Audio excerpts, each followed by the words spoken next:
Welcome to Midnight Grove, where stories drift quietly through forgotten corners of the night. Tonight's tale, The Archivist of Forgotten Names, follows Henry, a man who has always felt like something was missing. One evening, he stumbles upon a strange archive tucked away between city streets. Inside, the shelves stretch endlessly, each ledger bearing a single name, and among them Henry finds one with his own name on the cover. But as he opens the book, he discovers that parts of his life are missing, and another name waits at the bottom of the page. To reclaim what was lost, Henry must decide whether to remember everything he left behind, or leave the past unfinished forever. So settle in, close your eyes, and let the story unfold. Chapter 1. The Archive That No One Remembers. Henry had spent most of his life feeling like something was missing. He couldn't explain it, not in any way that made sense. It wasn't a lost object, something he had misplaced years ago. It wasn't a memory, something stolen by time or neglect. It was something deeper, an absence he had carried for as long as he could remember. And then one evening he took a wrong turn and found himself standing before a door that shouldn't exist. A library with no name. The building was narrow and old, wedged between two taller modern structures, as if the city itself had tried to bury it. A small sign hung above the entrance, letters faded and unreadable. The door was slightly ajar, and a single warm light flickered inside. Henry hesitated. This street, he had never walked down it before, had he? He glanced back, expecting to see the familiar main road, the glow of street lamps leading toward home. But behind him, the alley stretched further than it should. Longer, darker. A strange, quiet hum filled the air, like the sound of pages turning in an empty room. And deep in his chest, something whispered, "Go inside." Henry stepped forward, and the moment he crossed the threshold, the world shifted. A place outside of time. The first thing he noticed was the silence. Not the silence of emptiness, but of waiting. The archive stretched impossibly high, its walls lined with endless shelves of books. Not books, ledgers. Their spines were plain, bound in aged leather, no titles, no descriptions. Only names, hundreds of them, thousands, written in gold lettering, each one as delicate as a signature. Henry exhaled slowly, stepping further inside. He should have felt uneasy, but instead there was a strange, quiet familiarity, like he had been here before, like he had been meant to come back. But the archivist. A desk sat at the center of the room, stacked with ledgers, and behind it, a woman.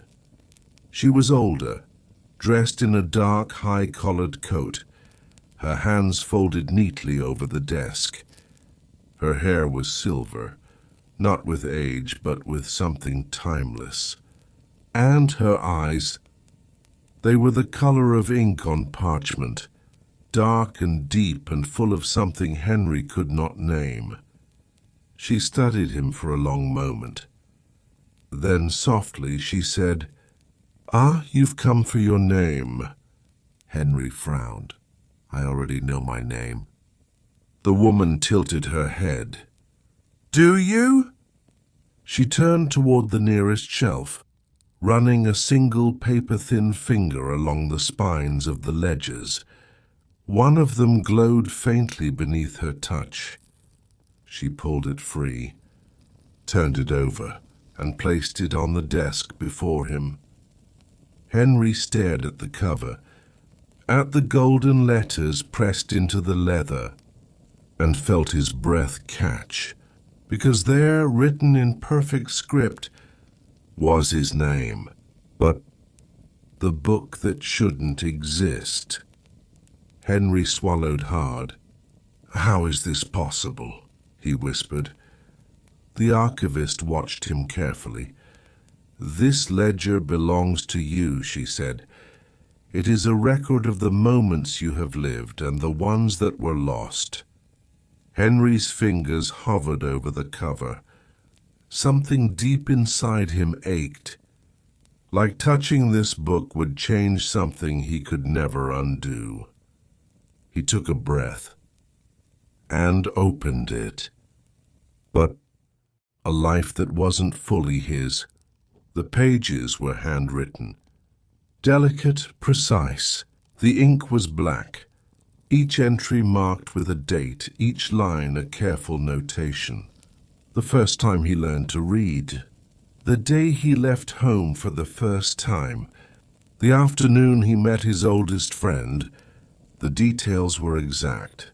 But then, further in, the ink became faint, the words less certain, entire sections blurred or missing. And when he reached the last entry, the most recent one, there was only a single line, a date, nothing else. A day from years ago. Henry's stomach twisted. "I don't understand," he said.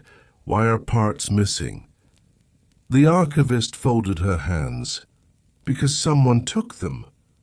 Henry's pulse pounded. "What do you mean, took them?" The woman exhaled softly. "Not all lives remain intact. Some are altered. Some are erased." She met his eyes. "And some are never meant to be remembered." A cold chill ran through Henry's veins, because for the first time in his life, he had the terrible feeling that his name was never supposed to be found. But a name that wasn't his to keep. Henry turned the page, and there, written in the same delicate script, at the very bottom of the ledger, was another name, one he didn't recognize. And yet, his chest tightened, because some part of him knew it. Some part of him had been waiting for it. His fingers trembled as he traced the letters. He looked up, and the archivist nodded. "Now you understand." The room felt smaller, the air heavier, because Henry finally knew why he had always felt incomplete, why his life had felt like it belonged to someone else, and why, even now standing here holding the record of his own life, it still wasn't fully his. The truth waiting in Chapter 2. Henry clenched his jaw. "What does this mean?" he whispered. The archivist closed the ledger gently. "It means, Henry, you are not the first to carry this name." The words sent a shiver through his spine. Because suddenly, he wasn't sure if Henry was even his name at all. Chapter 2, the name before his own. The ledger lay open before him. Henry stared at the name written at the bottom of the page. It didn't belong to him, and yet it felt more familiar than his own. A name caught between memory and forgetting. But the archivist's explanation, the woman behind the desk studied him carefully, as if waiting for something to settle. Henry's fingers tightened over the ledger. "What does this mean?" he asked, voice low. Her gaze softened, as if she had heard the question 1,000 times before. Some names are passed down without thought, she said quietly. Others, she paused, brushing her hand lightly over the desk, are taken, borrowed, given up willingly or stolen without permission. Henry swallowed hard. Why mine? The archivist's lips curved into a faint, sorrowful smile. Because not every story is allowed to end. She gestured toward the shelves. This is the archive, the resting place for names and lives that were never fully lived. She tapped the open ledger. You carry a name that once belonged to someone else, someone who never finished their story. And now, she met his eyes. You are caught in between. But a fragmented life. Henry turned back to the pages. The entries before the blank spaces were detailed, rich, moments that felt real.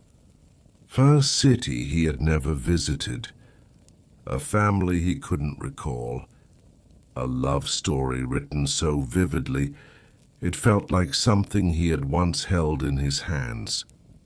Only to wake and find it gone. He swallowed hard. This other name. He glanced at the bottom of the page. How do I find out who it belongs to? The archivist folded her hands neatly. By remembering. Henry frowned. I don't... She leaned forward. Not everything lost stays forgotten. The archive keeps what people leave behind, but some names want to be found. Her voice dropped, almost a whisper. You must go deeper. The room beyond the ledger. She stood, motioning for him to follow. They walked past row after row of shelves, each filled with nameless ledgers, some glowing faintly, others dull and lifeless. At the end of the aisle, a narrow staircase spiraled downward. Henry hesitated. The archivist gave him a patient smile. What was taken can be returned. But first, you must be willing to see it. Henry's throat tightened. He glanced back at the shelves, at the thousands of names he'd never heard, never known. And then he descended. But the Hall of Lost Names. The air grew colder as he reached the bottom of the stairs.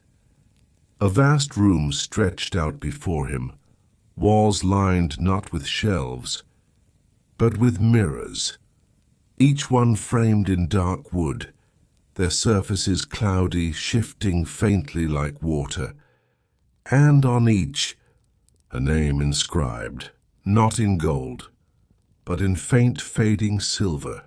He stepped closer to the nearest one, ran his fingers over the glass.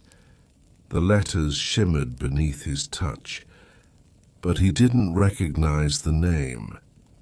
He turned to the archivist. She nodded toward the far end of the hall. Yours is waiting.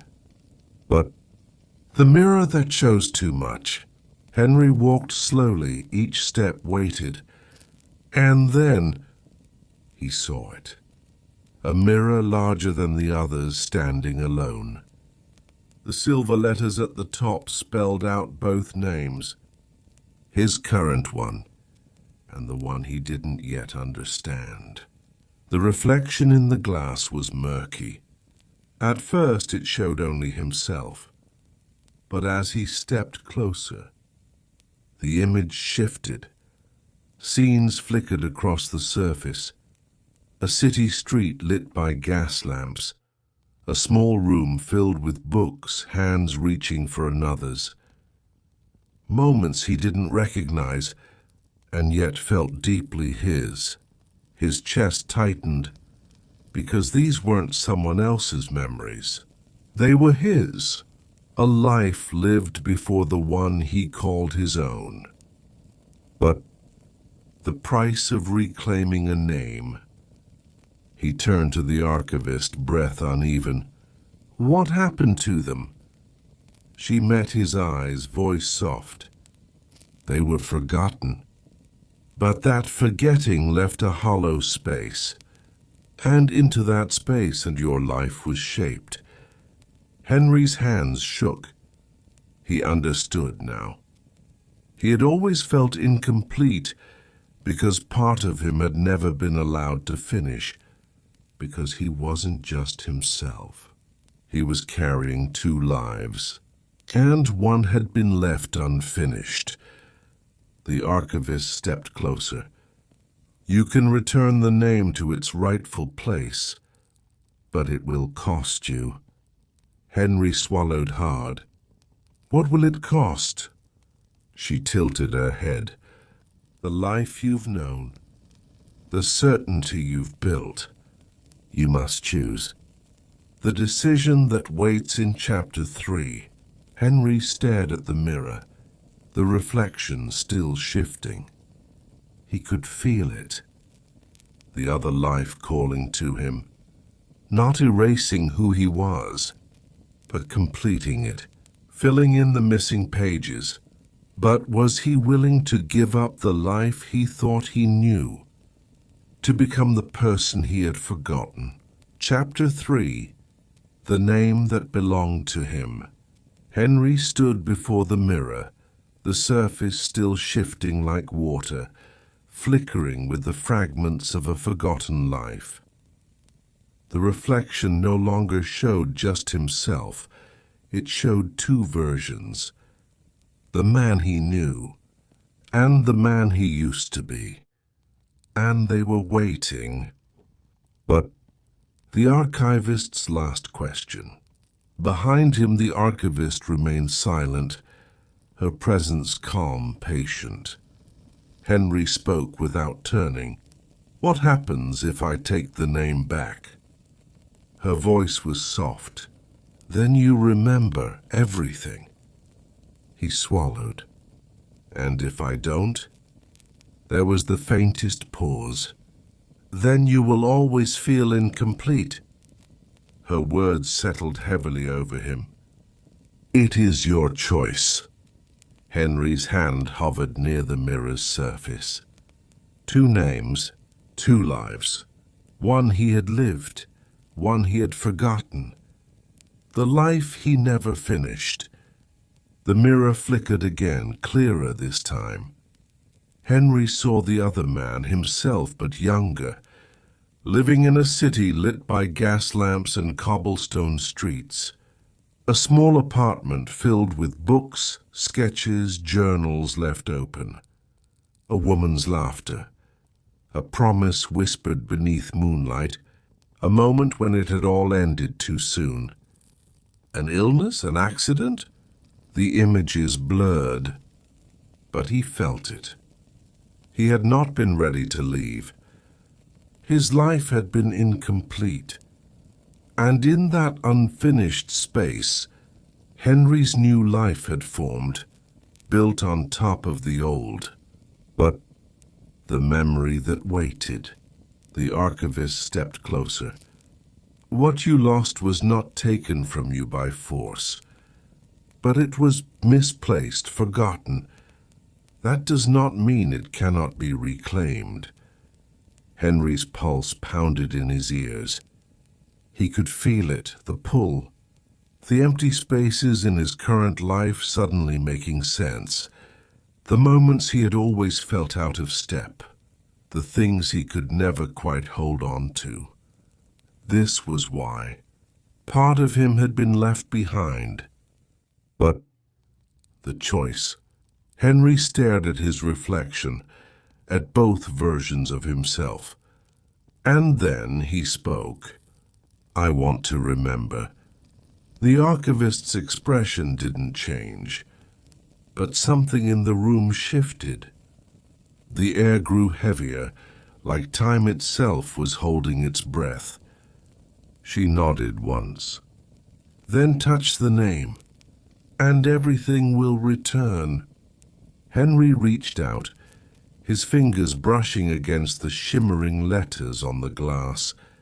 And the moment he did, but The flood of memory. It was like a dam breaking. A surge of images, sounds, scents crashing over him. Childhood streets lined with ivy. A sister's voice calling from the next room. Late nights spent writing letters never sent. A love he never had the chance to say goodbye to. His first name, his original name, Alec. The ledger in his mind filled in all at once. Pages that had been missing suddenly written in clear, permanent ink. His knees buckled and the archivist steadied him. Her voice was quiet. "Do you see now?" Henry nodded, breath ragged. "I remember." Becoming whole. He stood straighter. The hollow feeling that had haunted him for as long as he could remember was gone. The two lives weren't separate. They were his. Both names, both stories, woven together. He turned to the archivist. "What happens now?" She smiled faintly. "Now you can begin." But leaving the archive, as Henry walked back through the endless shelves, the air felt lighter. Some of the ledgers around him, once dull, glowed faintly, other names waiting to be reclaimed. But not tonight. He paused at the door. The archivist stood by the desk, her silhouette framed by the warm light. "Will I remember this place?" he asked. Her gaze softened. "You will always carry it, but only those searching for themselves ever return." Henry nodded and stepped outside. The man with two names. The street behind him stretched as it always had. But the emptiness in his chest was gone. He walked forward, not just as Henry, not just as Alec, but as both. For the first time, his story felt complete. And he knew, whatever life came next, it was finally fully his. Thank you for joining us at Midnight Grove for the Archivist of Forgotten Names. Henry thought he knew who he was, but sometimes the stories we carry are larger than we realize. Some names are passed down, others are forgotten, and a few wait quietly to be reclaimed. As you drift into sleep, may you remember that no part of your story is truly lost. Every name, every moment, every version of yourself is waiting to be found. Sleep well, and we'll see you next time for another story.